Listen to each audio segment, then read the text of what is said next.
Welcome to What Lies Ahead. I'm your host, Chris Ruffini, lead singer of the Long Island band Overthrow. On my podcast, I explore everything related to the hardcore scene through the eyes of artists, promoters, and record labels. As always, please like or subscribe on all social media platforms. What do a killer kangaroo, a coffin, and coffee have in common? No clue, but our friends at Knockbox Coffee are running with it, and somehow it works. From Long Island, Knockbox has a bigger vision, fueling creativity and giving back to the punk, hardcore, metal, emo, and underground scenes.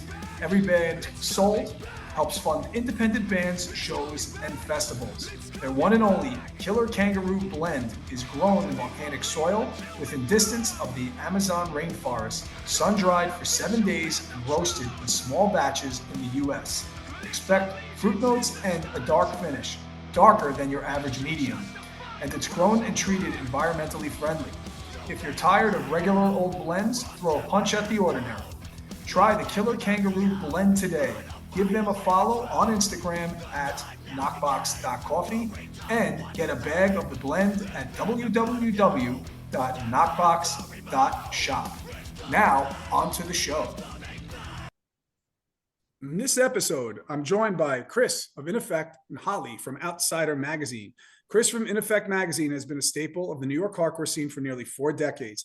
He has put out countless zines and has been continuing doing this through his online website and social media. Holly from Outsider Magazine also hosts Bring the Noise Radio, available online, airing every Wednesday from 10 a.m. to noon, and again from 10 p.m. to midnight. She also books shows upstate. We'll be talking about their new collaboration and how they continue to support and document hardcore in 2025. Chris, Holly, thanks for coming on. How's it going? Good, Chris. How's it going? Thanks for having me. Well. Oh, of course. And I'm glad able to do this because you guys, we're going to talk about, the collaboratively what you've been doing. We're going to get into that. But obviously, Chris from In Effect, who everybody knows for a long time with his zine, which has been a mainstay in New York hardcore. And I told him this when he so graciously interviewed us, that he was the first zine that I picked up as a 16-year-old kid. And I remember reading it on the way to the city when I was going to a show. I bought it at Utopia, which doesn't exist anymore on Long Island. So I remember buying that. Yeah, which was cool. And Holly, obviously what you're doing now is amazing with the radio and the station and Outsider Magazine and booking shows. So there's so much cool stuff to talk about. But I guess where we'll get started, Chris, I'll start with you. In Effect goes way back. So why don't you take us back in the early days and what inspired you to start doing it and what the scene was like at that time when you started? What inspired me to start doing it was my friend Freddie Alva, who does the New Breed compilation. He's done tons of things with Urban Styles, Black Book. Currently he's doing these things still. But I would say this is probably like in '87. He was a friend. Basically, we met from just riding the trains. It's like friends of a friend knew him. We lived in Queens, and we would take the 7 train into CBGB shows and go to the record stores like Bleecker Bob's. And a friend of a friend introduced us to Freddie, and Freddie came and approached me and that same friend and said, "I want to do a fanzine." It ended up being called New Breed Fanzine. We worked on one issue. The 3 of us collaborated with it. It was also, besides myself and Freddie, was Paul from the Oi band Oxblood. He was the 3rd person that helped with that first zine. After that first issue came out, I saw things that I wanted to do that were a little bit different than what Freddie's vision of New Breed was. So that's when I started doing In Effect as a fanzine. The first issue came out in '88. It only had 50 copies printed. My friend's father printed them at his job at night. And I gave a lot of them out. I sold some. I was terrified to sell them. I would go into record stores and they just blew me off. And then little by little, each issue, I would make a little bit more, as far as the run. I think by the 3rd issue, maybe I was up to like a couple hundred copies, maybe 500 copies. So this whole process ran from '88 to '99. There were some hiatuses mixed in. But it really got going again after the first hiatus was over, after the 3rd issue. I came back with issue 4, and I had connections with Leeway. I had Crown of Thorns in that issue, and Cold Front was in that issue. And then just from there, it's like it just started taking off, and each issue was like just kept jumping numbers wise, and it ended up like the last issue in 1999 I had printed up 10,000 copies and I sold all of them. Literally out of my car, trading with people. I remember I would trade with bands or send bands when they would go to Europe. I would like just take 100 magazines with you. You bring back what you can. If you can bring anything back, that's great. If you don't, that's okay too. Use it for tour support. So that's basically like the timeline of the fanzine was 88 to 99. After the third issue, there was about a 3 year gap where I didn't do it because the whole CBGB's fights and everything, the matinees were stopped for a couple of years. And so it's like there were really a lot less shows. And so I was like kind of like on vacation fanzine wise, but still in tune with the music. Yeah, and it was they were everywhere though. Those magazines. I remember like you go to Utopia, you go to None of the Above Records. Long as I'm a Long Island guy, so you would go and they would always be there the moment it came out. Quickly before I'm gonna obviously Holly we'll get over. We'll start talking about Outsider magazine in a sec, but how did that distribution happen for you? It was also in Generation Records, Bleecker Bob's back in the day. And I'm thinking like when it was out, it was out. They were everywhere. They were at shows. People were walking around. Was it trading? Did you literally go to these stores? Yeah. Absolute hustle. Like Mm-hmm. undeniable 24/7. It's on my mind. I'm not married. I don't have any kids at the time. Let's see, up until I was like 25, I was still living at home. So like the first 6 issues were still like living in my parents' house. And then even when I moved out, it's like, I was like, again, no kids, worked my job and I would come home and just start working on the fanzine. Literally, I would drive out to Center Reach, to None of the Above. I would drive to Slip Disc and Valley Stream. I would drive to Generation, Bleecker Bob's, and a lot of a lot of times they're like consignment sheet, it's like Bleecker Mm-hmm. Bob wasn't paying me for my magazines. And, until they sold. Generation was like, always were cool the way they They ran. were. They They were good with. they I just remember when give we me dropped money. They demos just give off. me money right up Yeah. front, going, yeah, we know we're gonna sell these, so here's your money. But Mm-hmm. I had like tons of stories where I would drive into New Jersey. I drove up to Connecticut. I would go everywhere, and Mm-hmm. then on top of that was the trades of the bands. It was just like total hustle, like nonstop, like chaos. Like my trunk always had magazines, Mm-hmm. always had other bands merch, because what I would do is I would trade, let's say, Overthrow shirts. Let's say I would go, I'll give you, 4 or 5 magazines for one shirt. And then when I would pop up into a store like Utopia, I'd like, why don't you take 50 zines? And I got these Overthrow shirts also. So it's Mm-hmm. like, and then it was like, then a demo, and then Holly's magazine or somebody, you know what I mean? It was like all these different things. I was almost like a little flea market of sorts, not out of control, but I had other stuff to push, and then that, you would sell my zines on your shows on your table, Because you would see and them everywhere. Yeah, you really would. And then because it grew and built from there. It was like you had to be in that zine, or he mentioned it. It was just very important as a band or even as part of the scene. And it was because there was no online back then. So that was like the way of getting that updated documentation of what was going on. I think in my 12th issue, my friend Brian did an article called "Hardcore on the Internet," and we had Mark Catalina, who was like the house artist, I guess. The guy who did the clown with the gun, and all the Mm. skinhead guy with the backpack, all those cool T-shirt designs. He drew with a computer, like a really, really old school computer with legs and like little arms, and it's like he had like a little keypad in front of him, and he's like. And we had articles and we covered, I think it was the East Coast Hardcore website was one that we covered. And we was kind of like, what's the history or what's the future hold with hardcore on the internet, was like the vibe of the article that he did. And it was like in Quick the last question with issue. that. I did while we're talking, it just made me think because I threw my hat in the ring with a zine back in the day, it was called What Lies Ahead. And I had 2 issues that were out. And LIU Post, where I went to college, graciously printed these zines for me without them knowing. I'd be printing a bunch of them up, and I remember just setting it up on my dining room table, and I would just set it up and I print it up, and then I gave it to some friends. They'd walk around Wetlands, they would sell it for $1 and stuff. How did you go about the printing piece of it? Because if you like you said, by 1999, you're printing 10,000 of them, so you have to had some sort of Yeah. I don't know, So a connection or something, because they were professionally printed at that point. yeah, I yeah, remember that zine. yeah. So the first issue was my friend's father. Then the pictures came out like shit. They didn't look good at all. So then I call up my friend Chris from He's in Everybody Gets Hurt. He was in Fit of Anger. Mhm. And I go, yo, do you know this guy that does this Yes Vista magazine, who is Chris Bunkley, another friend that I've known for years and years. Can you get me his phone number? Because his pictures and his zine look amazing.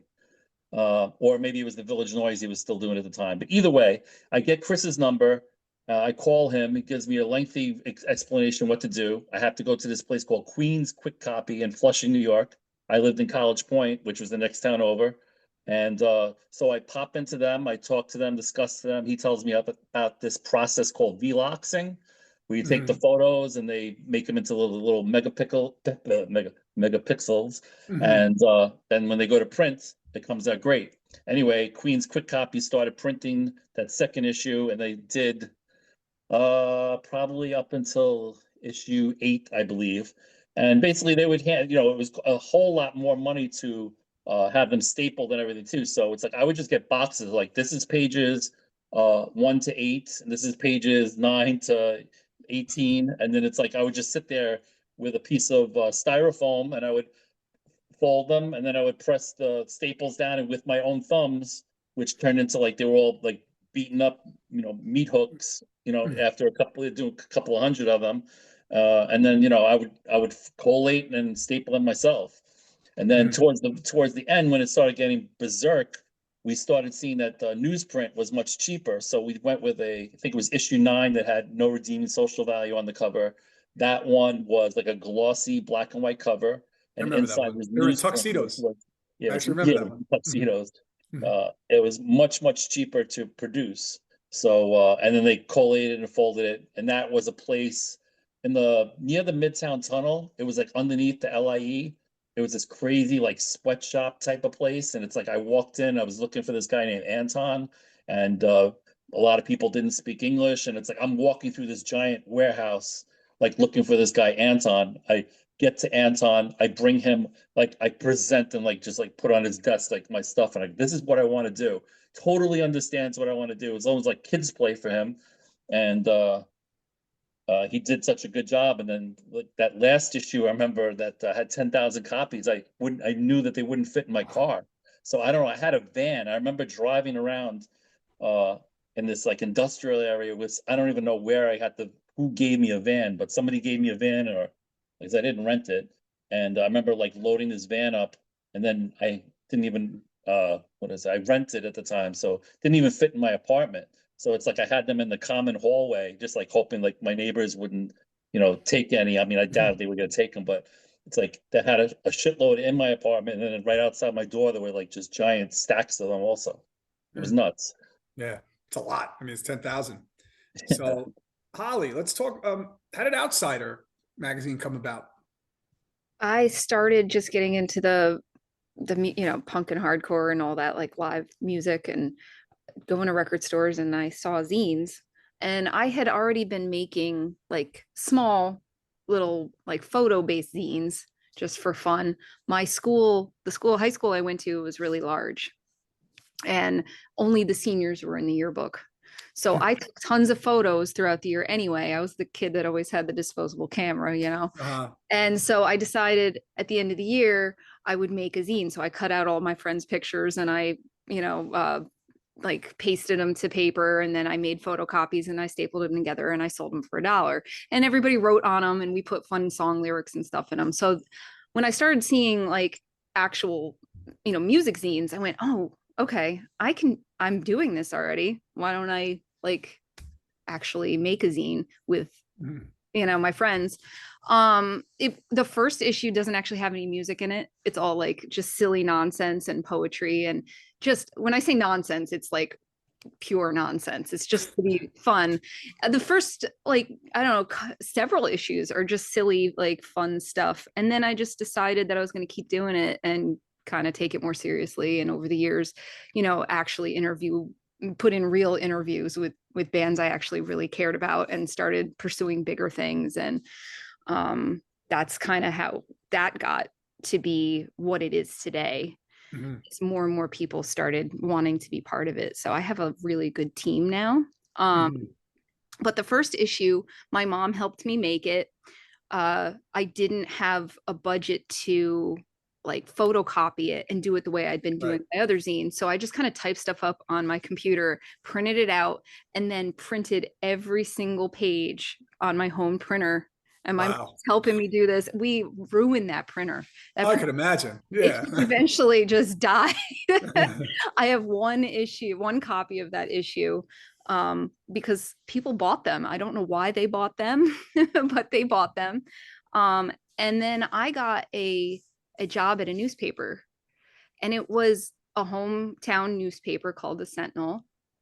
And I got to do their graphics and design their ads and do layout. So here I am, old school paste up. So the big boards with the blue lines, and you're printing everything out on a laser printer. Like Chris was saying, that everything has to have the little dots to be copied. So you print it out on a laser printer. And then you cut it out by hand, and you run it through a wax machine, and you put it up on these big boards. And that's how the newspaper was made. So I just decided I was just going to start printing it like that since I worked there. And I started laying out the magazine issues that way for a while.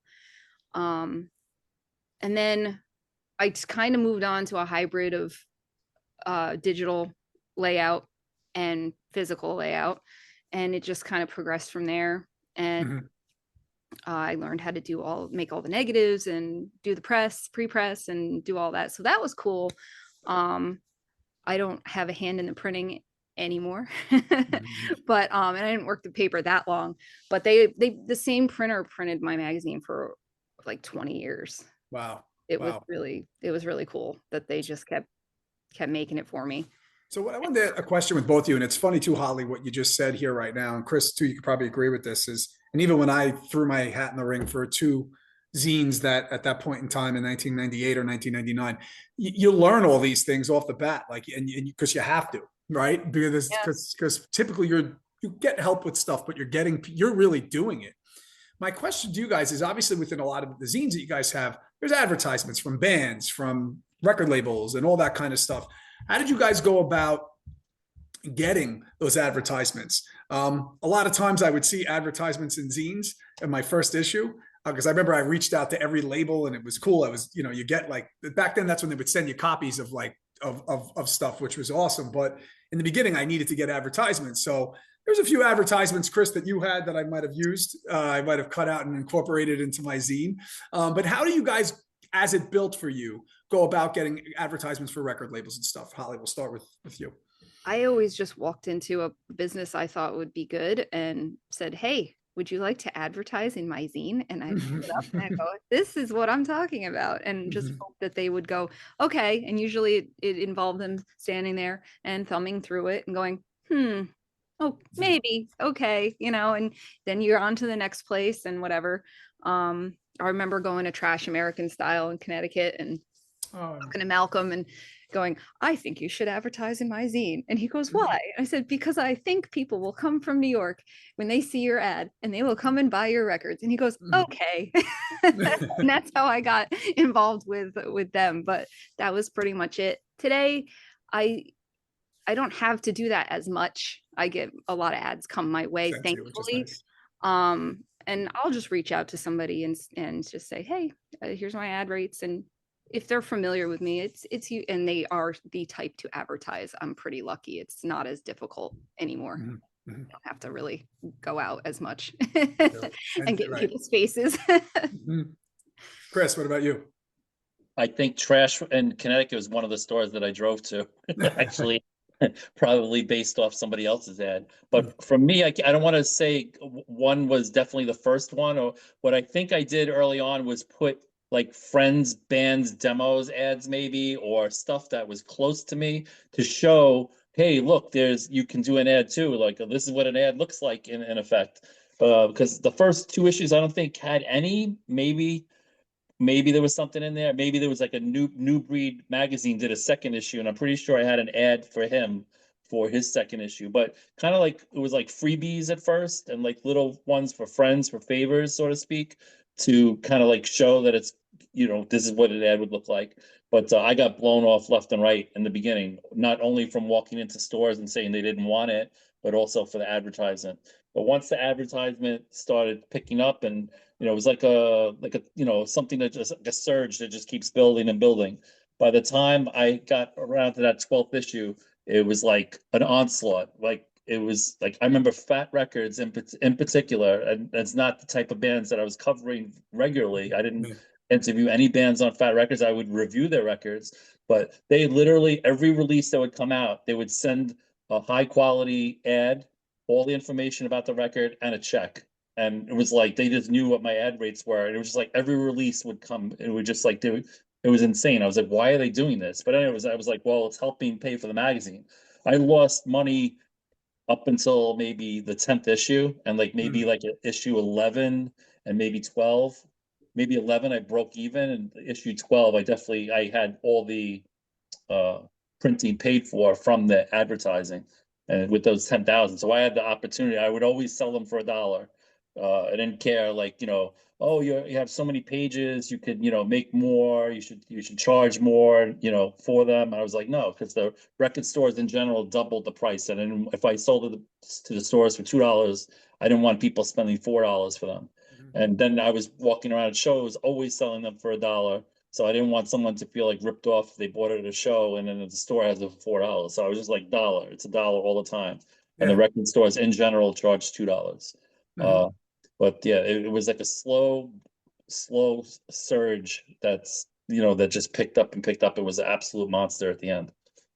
Yeah, and Bill, and then like you said, the both of you now, you have people contacting you, which they probably are now, which we'll get into in a little bit. Chris, one thing I want to talk about, because you've been doing it now, I mean, in my math, like almost pushing like 30, almost over 30 years now that this has been going. You've been doing it either printed or now online. How have you managed to keep it irrelevant because of who you are? You're a staple in the scene with the zine, but from all the changes from print to online, how did you? The well, the print scene ended in '99, and I wasn't around as a website till 2012. So it was this huge, gap where I would check in. I wasn't really as involved in the scene as much. I would, Bad Brains are playing Irving Plaza. Okay, let's go. Sick of it all. I wasn't really digging for new bands and stuff like that. I was like kind of like, all right, let me check out the new Sick of It All, the new Madball, but I wasn't really looking for bands with demos and stuff like that. And so I wasn't as engaged. But something happened in late 2011 where I saw a commercial on TV for a web host server, whatever you want to call them, called oneandone.com. And they said that it was as easy to use as Facebook. You didn't know how to use code. And it was like basically doing like a Facebook post and you could build your own website. So me and my girlfriend, who's now my wife, signed up. We started playing around with it. I had like a vision for like a first drop, like a giant like reveal kind of thing. I had H2O, Wisdom in Chains, and The Last Stand were the three bands I had. And I think it was February 12th or 14th of 2012. It came out. I had like a giant news section, like I always had in the front of my zine issues, and these three interviews. And it had like the little counter on the bottom left. And I was like, oh my God, people are really looking at this, So I was scared or worried or concerned about calling the website in effect. I felt like if it fell on its face, crashed and burned, that it would be like hurt the fanzine's, I guess, legacy, so to speak. But I had a couple people told me that you had to use in effect. Everybody knows in effect. You should call it in effect. But ineffect.com was taken. So I was like, all right, it wouldn't hurt to put the word hardcore in because of, it's music that's covering. So ineffecthardcore.com. And I've been continuous. So since 2012, I've done tenfold of what the fanzine put out material wise. I'm putting out, weekly, not really interviews every week, but like, every 2 weeks is good for a new interview. There's always sorts of reviews, and the flyers are constantly updated. I was just doing it right before I got on with you. So there was a gap from the 99 was the last issue, and it didn't pop up as a fanzine until 2012. The other part of your question was like the transition. It was like kind of like One Life ended in 99, and it's like kind of like I was like in a purgatory sort of thing in the meantime. And then I just picked it back up in 2012 with the same idea. It's like I wanted to make it the fanzine, but online, all the same qualities that it had before, with like news, photos, interviews, the basics of what a fanzine has. And the things that were different with it was there was always, you were mentioning that the physical copies would come in the mail. I went out and got a PO box like right away, thinking I was going to be, under siege with all these great new releases and all bands were going to contact me. Nobody contacted me. Nothing was physical anymore. Everything was a link for stuff, and I've kind of like fallen in line with that. It's like I don't really buy too much physical stuff anymore. I get to just like links, like download stuff, and I am not one of the anti-Spotify people. Like Spotify is like my whole like dashboard. Like when you sent me, I think you sent me the Overthrow before it came out so I could check it out.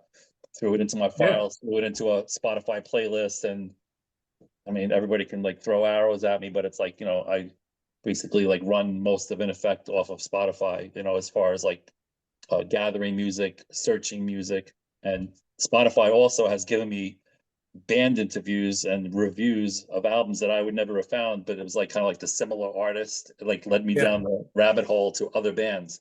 I was like, oh shit, this band is really good, So it gives you the opportunity to listen to bands right then and there. And then there's a lot of with Spotify that is bad, but honestly, like I'm gonna bring up stuff like with our band, like, you know what, we're the physical copies are coming out next year for our album, but how would people hear it if we weren't streaming it?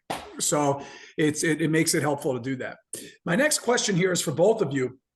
Holly, I'll start with you with this, because I think how you feel like in terms of how you've covered bands and done zines have changed in terms of social media, streaming, and everything. Everything is like almost like so immediate, and I need to know yesterday now, in terms of when you feel it's like, okay, I need to put something out in terms of doing something. Like, how do you feel like that has changed with social media? I think that I used to just go up to a band at a show after seeing them play and talk to them and either interview them there or set something up for later. And that doesn't happen as much anymore. Like, I'll still go up and talk to bands after they play. But I think mostly it's just, hey, let's interview you. Okay. And it's either like this, like we're doing right now, or it's mostly email. That's how that's a big change. And it's technically made things a lot easier because it's already done. You just format it and you can put it into layout and print it. So that's been a big change. You're not necessarily, bigger interviews. And I have a lot of writers that go out and do old school, sit down and record their interviews and then transcribe everything. And I still do that once in a while, but for the most part, social media has made that so much easier because you just reach out to somebody that you don't have to track them down. They're right there. As long as they see your message and answer it, you're good to go. So that's a huge change. And I feel like you kind of get a grasp on whether a band is, I don't want to say worthy of the space, but like, especially in print, you're committing to that, that has to have a little bit of like weight to it for the band as well, because if they don't, a lot of times they take that for granted. You get like, especially bands that are newer, and they don't have that grasp that like print, like actual print is so like it's so finite, that's it. Once it's on paper, that's it. It's not going to change, it's not going to go away, it's there, and you took space that somebody else could have had. So you need to then kind of like go forward and put that on your merch table and hand it out and do all of that. So like, I feel like social media has made a big difference in whether you can tell how active a band is, and how much they push themselves and how much they promote themselves and how much they're going to want to be involved in something like a fanzine or even a website. Like, if they're not sharing it, the fact that you took the time to do that, it's just going to sit there. Right. So I think that's the biggest change that I see. Yep. Great points. Chris, what about you? I was going to say, as far as the interviews go, with not asking, as far as you were saying, like the here and now and having the questions and doing the interviews, not asking as much questions that are time based, where it's like something like the Overthrow record is coming out on November 1st, let's say, doing interviews that were away from like getting more personal and not really asking about dates and like an upcoming tour as much. And if you do ask about the tour, not talking about the dates as much with them. And having more like a personal, like things that don't get dated, questions that don't get dated. My friend does Becky does a magazine called like Question Not Media, and she does a lot of stuff where you could read this interview today and it's just as relevant 5 years from now because the way she questions is not it doesn't get dated. So that's one thing. But as far as interviewing the bands, I'm all over the email and stuff like that. Generally, the younger bands are all about doing email. There's less contact, there's less interaction. The older bands I find are more apt to want to have a phone call, want to have an in-person interview, stuff like that. But that, just like Holly said, it's very rare to have that. It's more of a thing. Example, more recently, I did a interview with the band Excel from California. Sean Ross, the bass player, I contacted him on Instagram. Great guy. And I actually wrote the interview on an airplane. Like I was like, I had tons of time going to California, and I wrote it out. I emailed it to him from the plane, and then it's like a month and a half goes by. And he's like, "Dude, can you just call me?" He goes, "It'd be so much easier." And I go, "Okay, no problem." I call him. It's like really, really cool dude, and it just got done. It's like compared to like there's certain people which I totally understand where they have schedules and they might not be into email. They might not be into sitting down at a computer and typing everything out. So yeah, as far as that goes, it's mostly doing them via email. Yeah, great points by the both of you too. It's true with online, and even while doing this podcast, it's like you're right. You bring up dates, it gets immediately dated with that. So it's like you want to be careful with that and keep things that are relevant. Where you hear it like you hear it like a year later, or you're listening to it later on. It could still make sense in terms of that timeline. Holly, I guess let's talk with the radio. You're involved with now, or a little while. So let's talk about Bring the Noise and how that came about. I got approached at one of my shows by Jim, who ran WXAX. He it was his station. He sadly passed away not too long ago, but he came to me at one of my shows. He had messaged me previously and said, I'm coming to your show. I want to talk to you about something. So he said, the WXAX is a metal station. We only really play metal, and I want some variety. And I think punk and hardcore as a theme for a show would be the right fit to broaden out what they're offering. And he asked me if I'd be interested in doing a weekly show. He said it would be 2 hours and I could play whatever I wanted. So I thought about it. And then I asked Chris if he'd like to do the show with me, because he knows everything about hardcore. And my taste, I mean, I like hardcore just as much as I like punk, but I think that I lean more towards that side of things. Like the punk rock side of things. And I have a lot of background in metal. I was in a lot of metal, went to a lot of metal shows growing up, and I think that our tastes overlap really well. They do. I think they go together really well. So we started doing this, and it started to really just gel really well. We have a couple other people that contribute songs to the show, but it's mainly Chris and I. So it's great mix of songs. Always, I check it out. It's great. Thank you. We have like a private playlist, and we just drop the songs in there, and then every Sunday morning she goes, "What do you need played?" And it's generally, we love to toss in like brand new stuff. So it's going to be add on, as most people know, new releases come out on Fridays. So Sunday morning, we're sending text messages back and forth. Like, what bands do you need to be played this week? I'm like, okay, the new Overthrow came out this Friday. We got to play them. And we want this song to lead off the show. Like this past week, we had District 9 start off the show. Their singer, Mike Rivera, had like a lot of serious medical issues. And, we wanted to give, like a little kind of like pep or shout out. Not that he would be listening necessarily, but just for the fans, and and also it was kind of cool. But so we kind of like had themes. We had like on St. Patrick's Day show, not that it fell on St. Patrick's Day, we had Dropkick Murphys has that Amazing Grace with the bagpipes. We played that maybe to end the show. So we try to be a little timely with stuff like that. But we definitely are in tune as far as a good mix of new, old, punk, hardcore, heavier hardcore, melodic hardcore. It's really, as you said, you've listened to it. Oh, you It's do it. It's great. really It's great. a crazy mix, and I love it. I love hearing that stuff, and there are there's some out there because Chris will go back and we'll talk about WNYU, like back in the 90s when you'd have Thursday nights and they'd have the hour show of music and then the live band would play, for a half hour. So when this kind of stuff and then the other stations and Riley has a show on Nassau Community College Radio, a Long Island based station that goes Thursday nights. I love hearing that stuff. It reminds me of that. And you guys do a nice job of mixing it up. Thank you. How do you feel?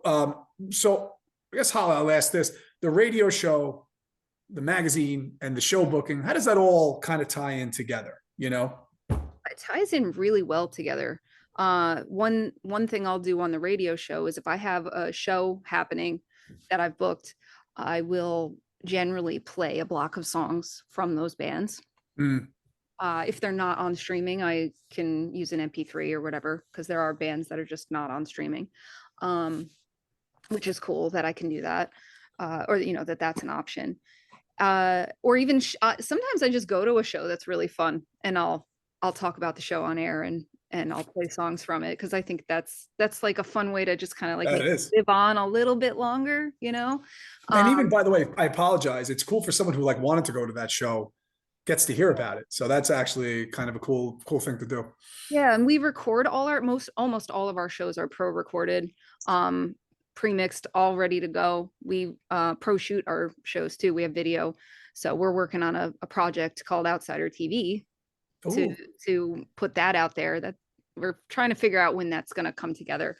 But I do also have plans to play some, maybe the live tracks from the shows once in a while. It's all a matter of my sound guy. That's on him. I gotta get that together with him, but that's kind of a plan for the future. But the shows support the magazine. The magazine then goes out into the world. Bands take it on tour, or just if they're going to play an out of town show. A lot of my friends' bands will just take copies and put them on their merch table. So I think it just kind of they tie in together so naturally. Everything supports, like Chris's website it has the online presence, the printed magazine has the physical presence. So when we're at a show and we're handing it out at the end and everybody's taking a copy, and it's most people are so excited to get something physical, because it's even flyers are kind of a novelty now. And I make flyers for all my shows. So you have something hanging up, on a bulletin board somewhere, you have somebody handing you a flyer. And so getting a zine, that's like tenfold, it's exciting to get a zine. And the shows, I mostly do the shows just for community. I feel like that's my community service essentially, is giving everybody a place to go, and shows bands places to play, and getting bands from out of the area or who are on tour to come play with local bands. And it ties together perfectly. How did the shows come about? Because I know you have the place that you do most of them. I don't know if you have other places, and if you do, please talk about it. But how did that come about, where you're booking shows, and how many a month would you say, an estimate that you try to put together? I have at least one a month, but it ends up sometimes being more than that on a regular basis. I started, actually, my first show ever was November 13th, 2005. I started booking because there had been several clubs and places to go, and for all ages shows, and pretty much everything closed for the all ages. Like, you had to be either 18 or up or 21 and up to go to any of the other shows that were still existing. So like we had our VFW in Newburgh, where all the touring bands would come through, and There's the place in Poughkeepsie, the Chance. Yeah. But you couldn't just be a kid and go to a show. Mhm. So I felt like that was kind of on me because I Mhm. had the zine and I knew all the bands. So I found a church hall uh that had a separate building. It was like just a hall for community events. And I went to them and I had a meeting with this long table full of people staring at me, wanting to know why they should let me do this. And I did my little speech, and this woman sitting at the end of the table who had been quiet the entire time stood up and just told me, "No, you can do it.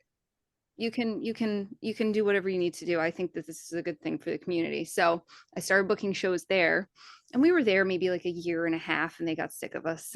They got tired of us.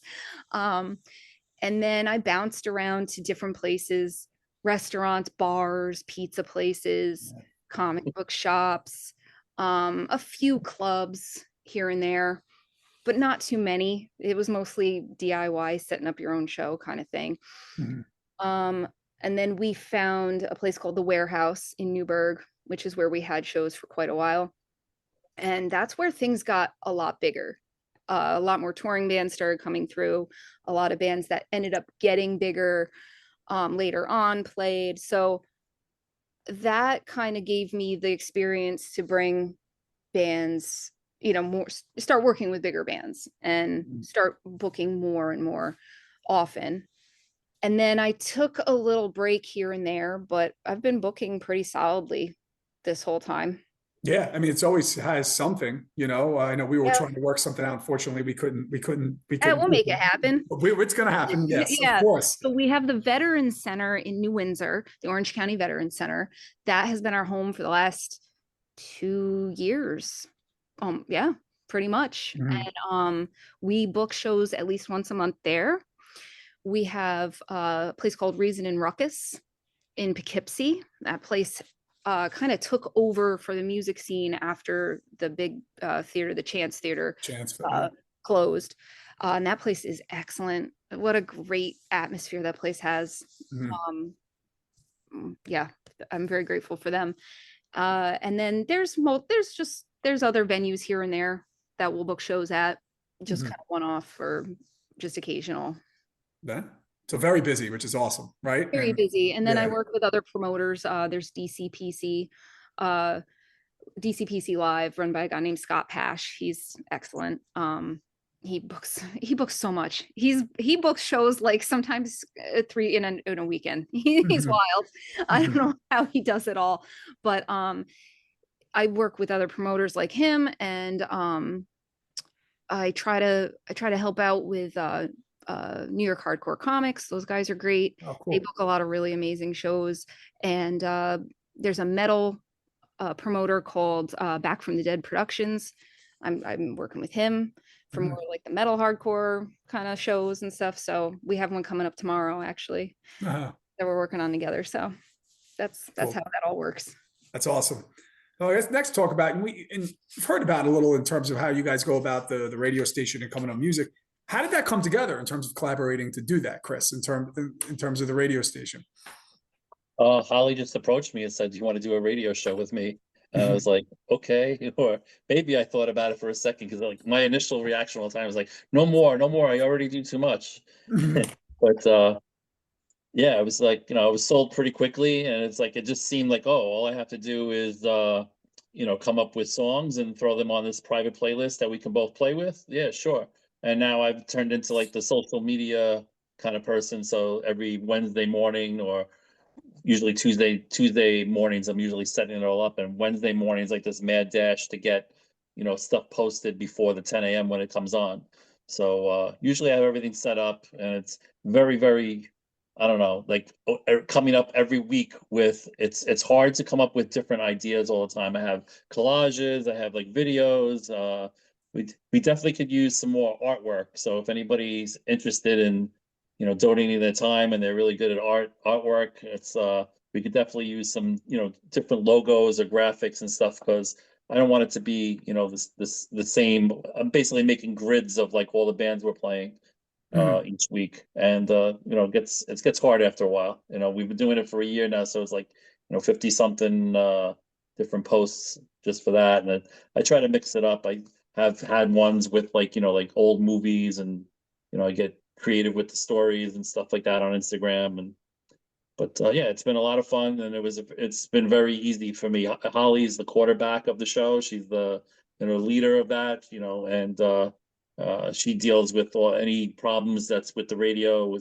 Sometimes we've had issues where they didn't play the songs in the right order, or we have a talking part where we're going to talk about a song and the song didn't play, or there was dead air a couple of times. So WXAX, the people who run it right now, are doing a pretty good job. They, really picked up their game, and we're very appreciative for them to have us on, to be the only punk hardcore show on a metal station. It's pretty cool. Yeah, it's very cool. So Holly, we were talking about the songs. Do you both, when you look at, okay, last Wednesday we had these 20 songs, I'm just making up the number, you try not to play the same 20? Or do you guys break it up a lot? We try to play a lot of unique week to week. There are a few that are our favorites, and they'll get sprinkled in and play a couple times a month, maybe.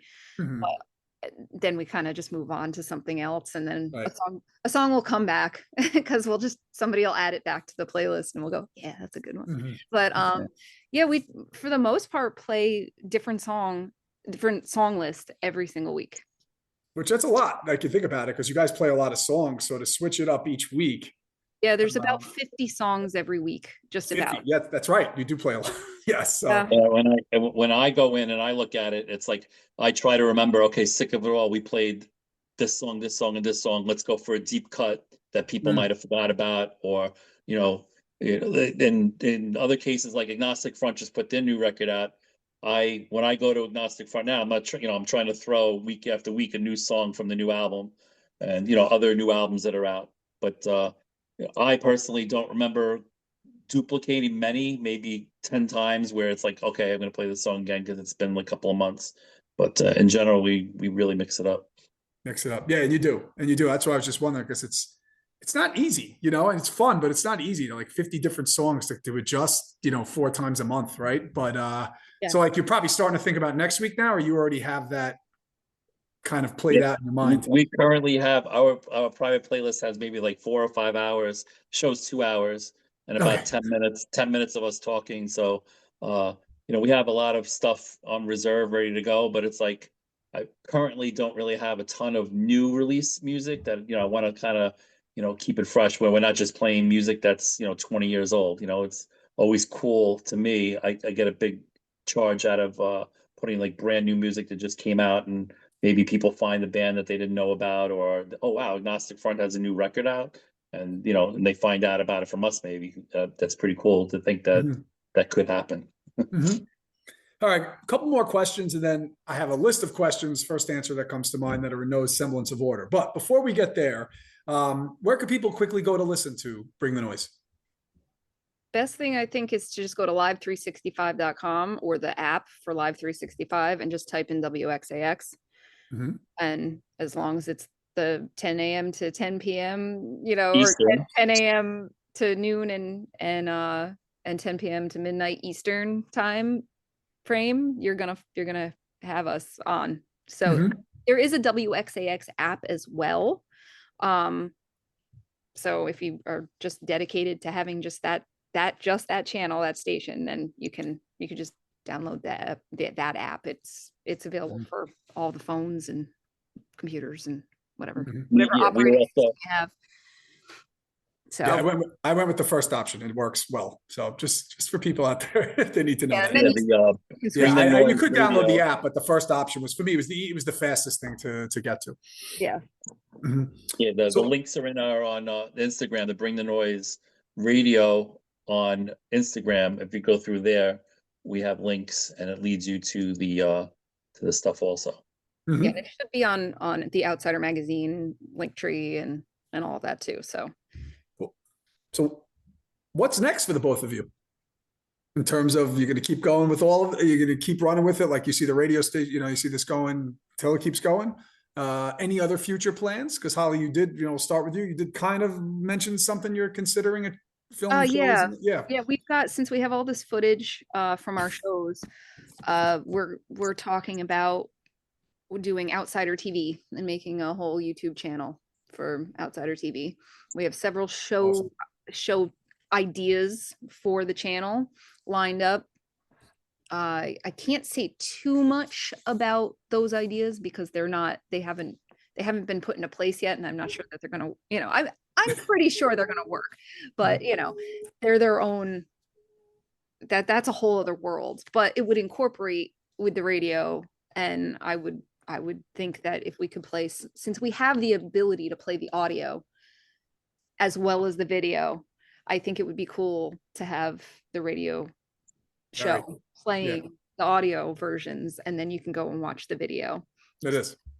But That's we're great. planning on having, like hosts and VJs and interviews and all kinds of just silly, fun, very serious stuff.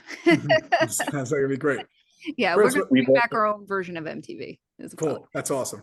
Yeah. That's awesome. That We've sounds also like it'd be been great. working- Hope that follows. Hope that it's more than just following through. It's a lot that has to go with it, but I hope that sounds great and hope it happens. Thank Chris, you. what about you? Bring the noise note is we've been working. It's been kind of hard to try to get playback where people can play it back, whatever their time zone, whenever they're home. That's proven to be a little bit of an issue so far. Right. Our idea behind it is to have record stores play it, tattoo places play it, people that advertise in Outsider magazine, and Record Stop and Patchogue would be like one that would be like, or Generation Records. Like you walk in and we give them a 2-hour block. I'm sure that record stores, after a while, their employees are probably going, "Oh, do we really have to play Master of Puppets again?" They probably get bored, and this is like a chance to give them a 2-hour window to play something. So we would love to have playback. It's been an issue so far. Hopefully we can figure that out. As far as in effect goes, just steady, man. Just looking, always on the lookout for new releases that are coming out, new bands that are coming out. Going to shows are like my biggest juice or things that get me charged to find new bands. I went to that Long Island Hardcore Showcase at the VFW in Massapequa maybe 2 months ago, and I only caught the last 3 bands, but one of them was Heavy Hex was one of the bands. I had already known Heavy Hex, but just the vibe that was there just gets me charged. And not that I'm like looking to do anything change. I don't have any different plans. It's kind of like more of the same, just like trying to do it where it stays fresh, where I mix bands from this area of New York, Long Island, with bands from the West Coast and any other band that might strike me from anywhere in the world. It doesn't matter where you're from, where all bands and people are welcome to potentially be on the site. And just kind of got to dig your band. That's it. Yeah, no, it's great what you both are doing. It's awesome. It really is. So now I guess I have a bunch of questions here. You answer first thing that comes to mind with it. Holly, we will start with you here. What are your top 3 most influential albums for you? Oh man. And if you go to 4, that's completely That's a tough question. I think that's tough. it's great. I asked this, right? And then when I get interview questions, like I've been on podcasts, I like completely blank out with it from it. Like you almost forget what you liked. So first thing that comes to mind for top 3. No, my brain is blank. I don't know. You're having a Chris Wynn moment. Yeah. Chris, we'll start with you. Go ahead. What do you think? Top 3? So this just came to mind like really fast. So the first Suicidal Tendencies record, the self-titled, because that was like the first record that I ever, like punk record that I ever bought. As Holly knows, my mom ripped up the lyrics sheet after she heard the lyrics to Suicidal Failure. It was saved, or she didn't rip it, she balled it up and threw it in the garbage can. We somehow saved it and had it photocopied. Another one would be probably Crumbsucker's Life of Dreams, because that was kind of like we were still like in the metal stages and whoa, what is this? It's kind of metal, kind of hardcore. Whoa, these guys are cool. So it was like the trifecta of those crossover albums was the Ludacris Immaculate Deception, Crumbsucker's Life of Dreams, and Agnostic Front, the Cause for Alarm album. The 3 of them were all combat core releases, all came out around the same time and all spoke to us metal thrashing teenagers from Queens that kind of like brought us over to the hardcore side of things. And one of the first shows that we went to, the first matinee at CB's I went to, was Agnostic Front, and somebody gave us a flyer. 7 Seconds was playing with Breakdown, and we're like, "What the fuck is this?" You know. So we ended up. I don't remember exactly how much longer after the Agnostic Front show, but we ended up seeing Breakdown. Oh, and we have demos, and that's my favorite demo ever. So it just was like total gateway. Another album that I wanted to mention that is more in tune with the now of what, not like ancient history, but Wisdom in Chains Class War. I went to Looney Tunes Records in West Babylon to see H2O play. It was just around the time I started doing the website in 2012. So I don't know if it was 2011, 2012, but I go there and I run into Toby, and he's just like shooting the shit with me. And he goes, leads me over to the CD section. He goes, "You have to buy this CD." And I'm like, Wisdom in Chains. I heard the name, but I don't really know him. He goes, "Oh, it's really good." And I remember bringing home, reading the lyrics and listening to the music and calling my friend and go, "This band is fucking amazing." And I put Wisdom in Chains probably in my top 3 bands, hardcore bands of all time now. I just think they're great. All those guys in the band, not that I've hung out with them much, only like once or twice I met them, but all were cool. They have great lyrics and just continuously great music. They're like definitely one of my favorite bands, them and Sick of It All. Awesome. All right. Holly, pass, or you want me to move to the next one? Well, I'd say the album that stuck with me my whole life is Green Day's Dookie. That Great record. from from I was 10 years old when it came out, and they're still my favorite band. I love them. Even the artwork on that album is just so cool. The Distillers, Sing Sing Death House, when that album came out, it kind of changed my perspective on things, and having it be female fronted. And I met them a couple times. I got to be on the stage while they played. I met them formally a couple times. So like, I think that was the first band that, because I loved their album so much, I kind of like made sure I was going to be in their face and meet them and like follow them around a little bit. I'd say Life of Agony, River Runs Red. That's such a big album for me. And that's one of those albums that I didn't hear the album at first. I had friends who had mixtapes and we just passed them around. And I didn't really think about, like, when I'd get these mixtapes, I would go, "Oh, that song's really good." But I didn't really have access to a lot of record stores, or around where I grew up. It wasn't just like walk into a record store and buy the 7-inch and talk to somebody who knew about these bands. So like one day I'm just listening to, or I think I was listening, I had on like Much Music or something. And somebody's interviewing Life of Agony. I'm like, "Oh shit." Like, yeah, that's that album. And I went out and bought it, and like I've just loved that album so much. That's a great record. Oh, I love that album. So yeah. So I'm psyched. I have Joey Z coming on here at some point in time. We're working on a date, which is going to be really cool. All right, I'll stay with you, Holly, here. Vinyl or digital? Tapes.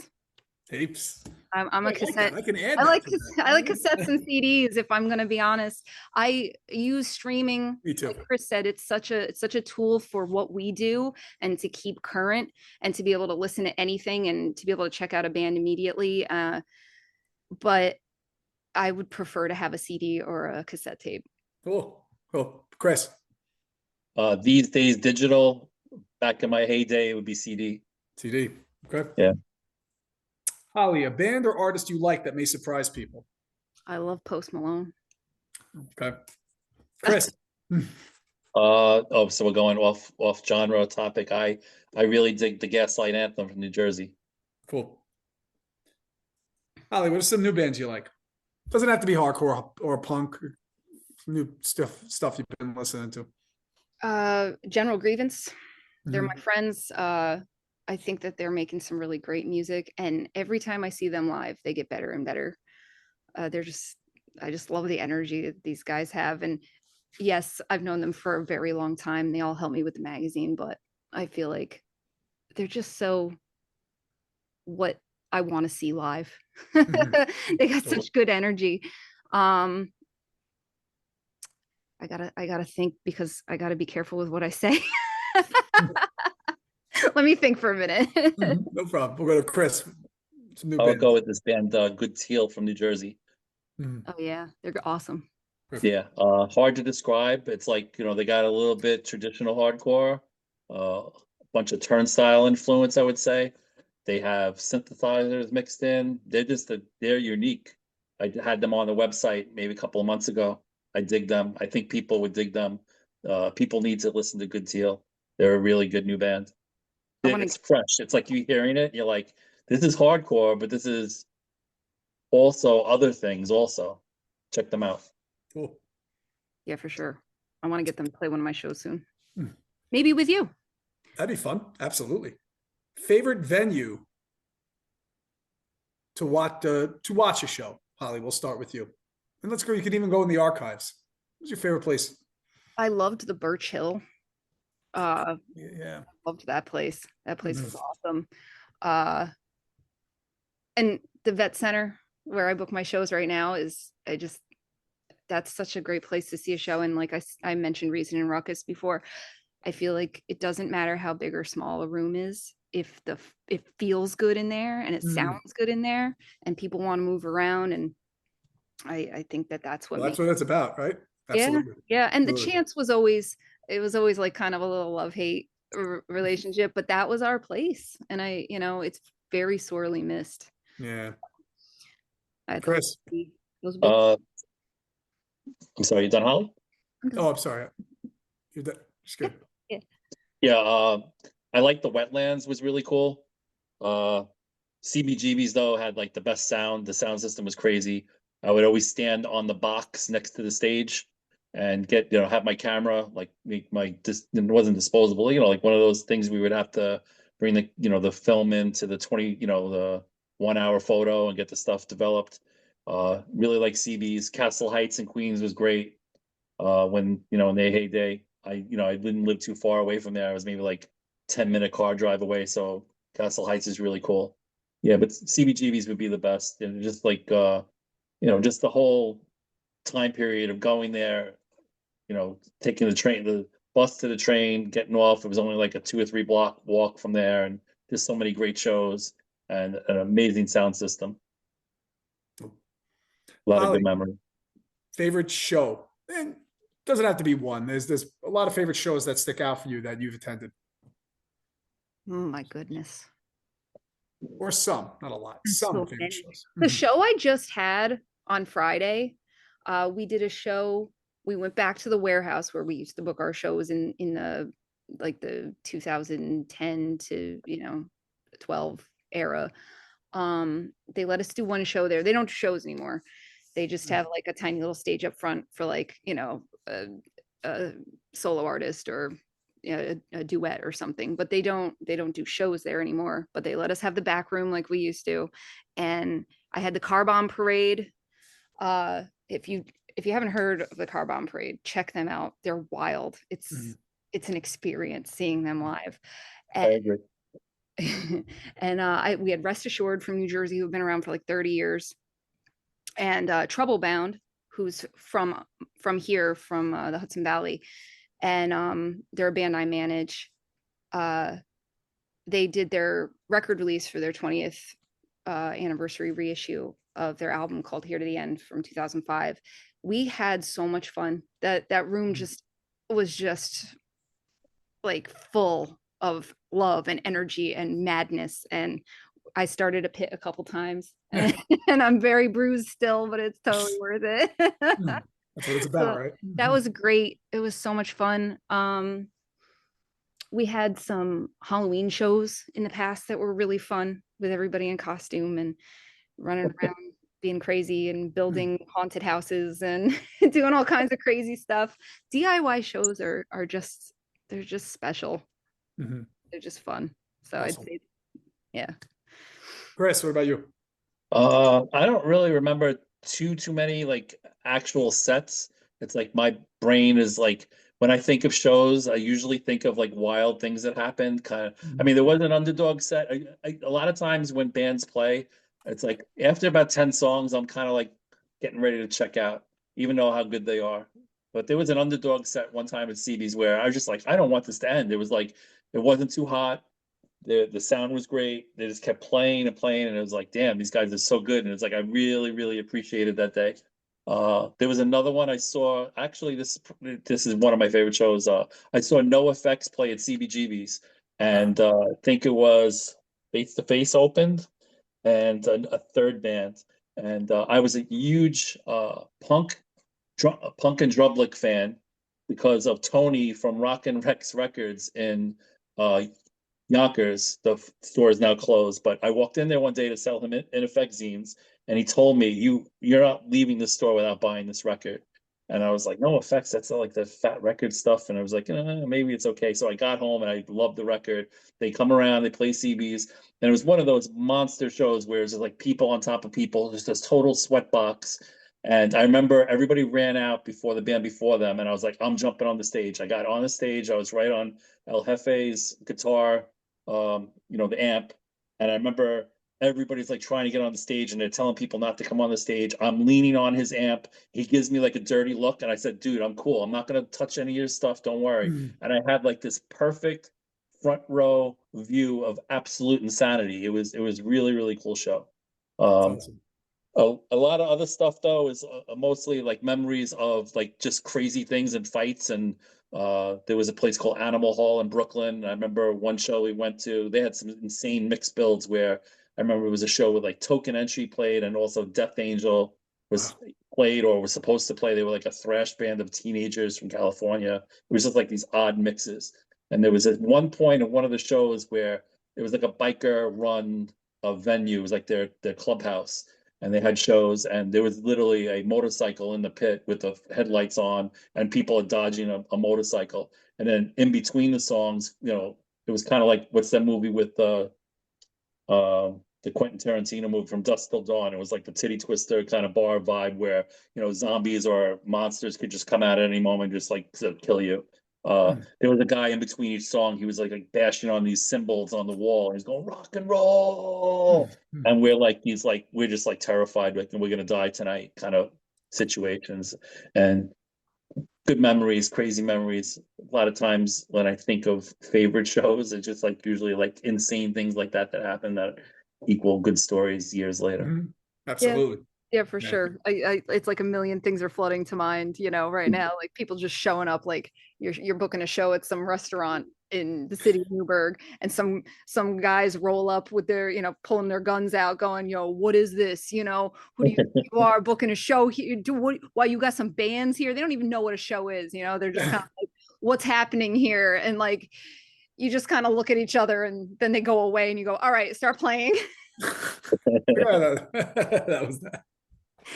That kind of stuff would happen. So yeah, it's just, it all blurs together when you've been to hundreds and hundreds of shows. Right, It's just wild. And even when you're done, both of you hear, you'll be like, oh yeah, that you'll think of things. It'll all come that's to always mind. what happens, Yeah. So last question here, and then we'll finish up.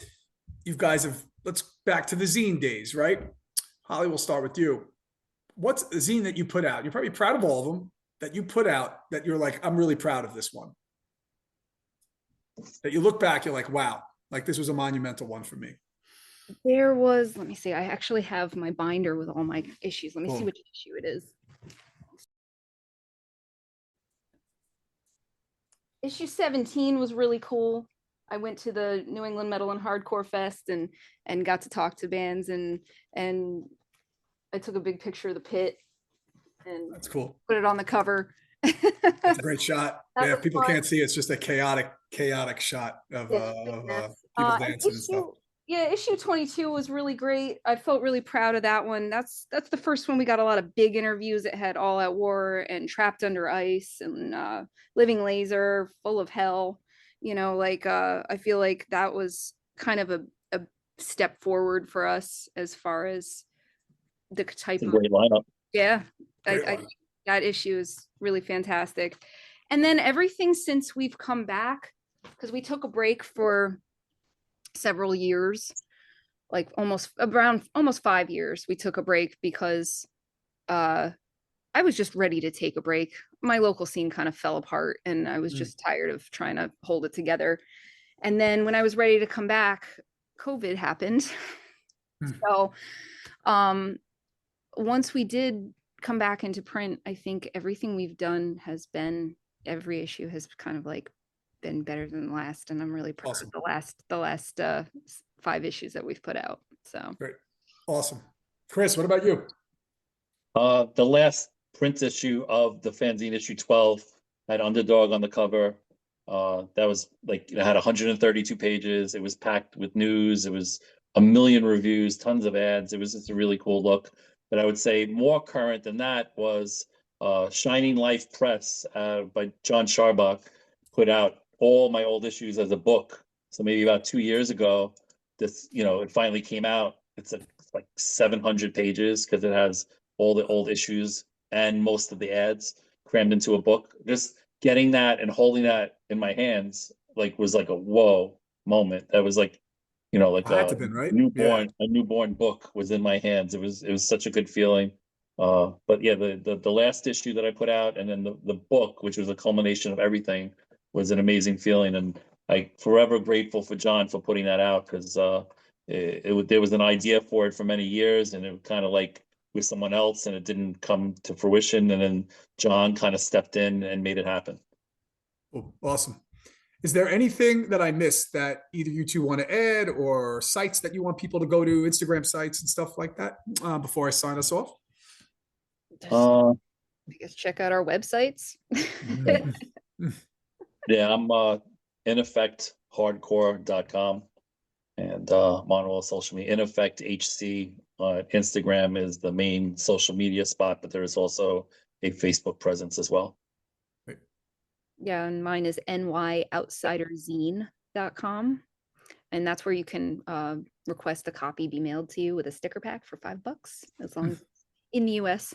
If it's going to go anywhere else, it's not going to be $5. Sorry. Shipping's gotten very expensive. So, but zine is free. So if you find it anywhere, it's free. But if I'm going to mail it to you, I need a few dollars. Well, that makes sense. Yeah. Just please check out our socials. Go to Bring the Noise Radio on Instagram or Facebook, and check out what we're doing. You can download some back issues of Outsider, several back issues of Outsider on my website. And there's always upcoming shows on there, and kind of a little hub. It's not a very fancy website, but my focus is not the website. It has that on lock. So awesome. Thank you. Holly, Chris, awesome conversation. This was great. Just hang tight here. I'm going to sign us off, and then we'll chat up when I'm done. Okay. Thank you. Okay. Thank you for listening to the What Lies Ahead podcast, which is available on all streaming platforms. Go save the What Lies Ahead podcast playlist on Spotify that features all bands that were on the show. For more information, you can go to my Instagram page at @WhatLiesAhead_podcast, and on Facebook by searching What Lies Ahead. See you on the next episode.